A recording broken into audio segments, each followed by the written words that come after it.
Today on the Stay at Home Chef, I'm showing you how to make my pumpkin fry bread.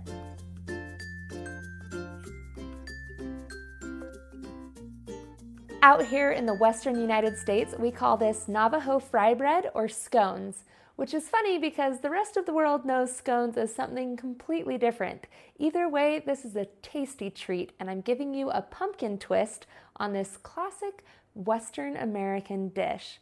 I've been making this recipe for more than 10 years now. Every year I make it and the kids and my husband run around the house screaming, "It's pumpkin scone day!" It's something we truly look forward to every year. They're that good. We're gonna start by making our dough here in the stand mixer. Start by pouring in half a cup of warmed milk, 2.5 tablespoons of sugar, and 1.5 teaspoons of instant dry yeast.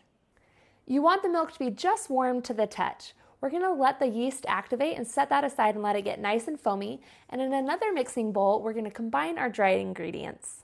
We'll start with 2 cups of all-purpose flour, a 1/4 teaspoon of nutmeg, a teaspoon of cinnamon, and a pinch of cloves, and then 1/2 teaspoon of salt. Next, I have 4 tablespoons of cold butter that I've cut up into little pieces. Just get those in the bowl. And then I'm going to use a pastry cutter to cut this all together until the mixture resembles cornmeal. Now at this point your yeast should be nice and foamy, so we're going to combine the two right here in the stand mixer. Get all the dry ingredients right in there into your bowl with the yeast.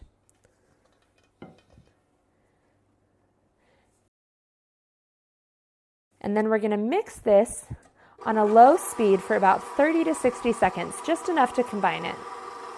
Next, we'll add in 1 cup of pumpkin puree, and we'll just scoop this all on in. And then you'll also need 1 egg. We'll let this knead together and slowly add in an additional 2 cups of flour. Once the dough has pulled away from the sides of the bowl, we'll go ahead and pull it off. Cover it with a towel and let it rise until it's double, which will take about 1 hour. Once the dough has risen, we'll transfer it to a floured countertop.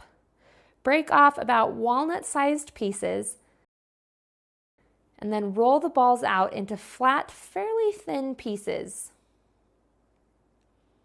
Next, we're ready to fry our dough. You'll need a pot of hot oil on the stove, and you want to keep this between 350 and 375 degrees.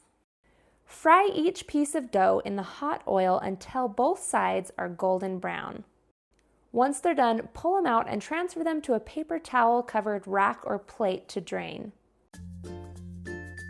Serve these up hot with cinnamon cream cheese butter. You can find the full written recipe, including the recipe for the cinnamon cream cheese butter, in the video description. Be sure to subscribe and check out the rest of my channel, where you can find more than 150 restaurant quality recipes you can easily make at home. See you later.